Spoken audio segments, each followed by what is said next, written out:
लोकसभा चुनाव के 2 चरणों का मतदान पूरा हो चुका है और अब रण तीसरे चरण का है। उत्तर प्रदेश के बदायूं में इस वक्त हम मौजूद हैं और बदायूं के सियासी मुकाबले में इस बार कौन किसको मात देता है, इस पर हम बात करेंगे यहाँ की जनता से। बदायूं के तमाम लोग हमारे साथ हैं, ताली बजाइए, स्वागत करिए बदायूं में। और देखिए, बदायूं की सरजमी पर सबसे बड़ी बात यह है कि बदायूं का अपना एक अलग इतिहास है। बदायूं के सियासी पन्नों को जब टटोला जाता है तो कई नाम यहां पर सामने आते हैं और सबसे बड़ी बात यह है कि भारतीय जनता पार्टी ने यहां से इस बार प्रत्याशी को बदला है। संघमित्रा मौर्य का टिकट काटा गया और दुर्विजय सिंह साक्य को यहां से उम्मीदवार बनाया गया है और आदित्य यादव को जो समाजवादी पार्टी ने यहां से चुनावी रण में उतारा है। यानी कि मुकाबला काफी दिलचस्प होने जा रहा है और इस मुकाबले में कौन किसको बाजी मारते हुए देखेगा, इस पर बात करेंगे। इस बार मुद्दे क्या लग रहे हैं चुनाव में आपको और वाकई में क्या कोई फैक्टर काम करता हुआ बदायूं में लग रहा है? देखिए, कोई मुद्दा नहीं है। लोग राष्ट्रवाद को मान्यता दे रहे हैं, जातिवाद पर धीरे धीरे सब मामला समाप्त होता जा रहा है। पूरे उत्तर प्रदेश में जो माहौल है उससे बदायूं में सबसे बेहतर और नंबर 1 भारतीय जनता पार्टी के पक्ष में माहौल है।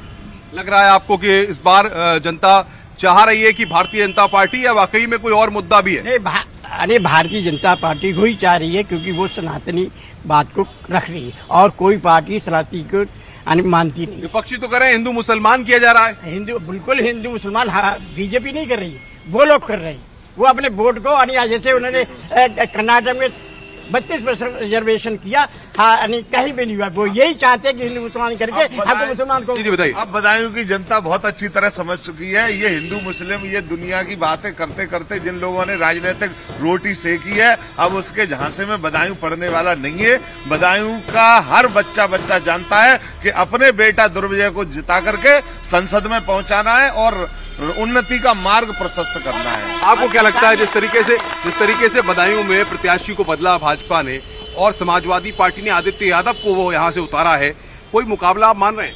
कोई मुकाबला नहीं है क्योंकि यहाँ पर ये नेता है दुर्विजय सिंह साक्य, ये बदायूं के लोकल हैं और ये जमीनी प्रत्याशी हैं। इन्होंने जो है बदायूं के रहने वाले हैं और दूसरे प्रत्याशी तो बाहर से अब तक आए और जीते और चले गए।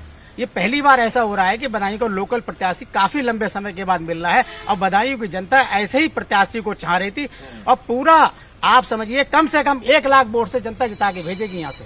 चलिए आप बताइए कि शिक्षा, स्वास्थ्य, रोजगार ये तमाम मसले हैं, बदायूं में खेती किसानी का मसला है, इनको क्या कुछ पिछले सालों में मिल पाया है? किसानों के लिए सम्मान निधि मिल रही है, इससे किसान को बहुत फायदा है और राशन मिल रहा है जनता के लिए। समाजवादी का तो यहाँ से सफाया हो गया, सफाई का। यहाँ कोई न विकास किया समाजवादी ने, कुछ खाली जाति धर्म के नाम पर वोट मांगते रहे। अब उनका यहाँ कुछ नहीं है। मैं सहसवान विधानसभा से आता हूँ, यादव समाज से। हमारा यादव समाज भारतीय जनता पार्टी के कार्यक्रमों को देख करके बहुत खुश है और भारतीय जनता पार्टी के लिए इस बार मन बना चुका है। संसद में दुर्विजय सिंह साक्य पहुंचेंगे भारी मतों से जीत करके। चाचा लगे पड़े हैं प्रचार में अपने बेटे को जिताने के लिए, करिश्मा कर पाएंगे चाचा? खूब जितवाए भाई। हमारे 11 गाँव लागत हैं, 3 से वोट पड़ेंगे सपा के और 27 से वोट पड़ेंगे भाजपा के। दुर्विजय साक्य जीत जाएंगे, दुर्विजय साक्य मतलब 1 लाख वोट। चलिए और भी लोग हमारे साथ। भाई साहब क्या कहेंगे आप, इस बार जो मुकाबला लग रहा है भाजपा और इंडी गठबंधन के बीच, ये लड़कों की जोड़ी है जो करिश्मा दिखाने के लिए बेताब है पूरे देश भर में, आप किस तरीके से देख रहे हैं बदायूं को? ये मुकाबला राष्ट्रवाद और परिवारवाद का मुकाबला है। अब तक जो हमारे यहाँ के कैंडिडेट हैं यहाँ पर, पहले इससे पहले धर्मेंद्र यादव हुआ करते थे, बाद में उनके चच्चा है। चच्चा को लगा यहाँ तो हार जाएंगे तो उन्होंने अपना बच्चा भेजा है।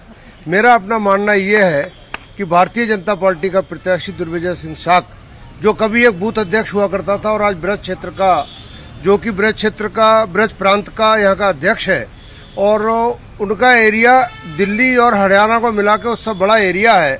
इन परिस्थितियों में मेरा अपना आकलन है कि कम से कम 2 लाख वोट से भारतीय जनता पार्टी यहाँ विजयी होगी। जो आज तक की योजनाएं दी हैं वो आम आदमी तक सीधे सीधे पहुंच रही हैं, इसलिए मुद्दों की तो बात ही खत्म हो गई, केवल विकास की बात है। हमारे यहाँ जो मोदी जी ने विकास दिया है, सारे विकास आज तक सन 47 के बाद जो विकास कांग्रेस पार्टी ने किए थे, एक विकास पर खत्म हो जाते हैं।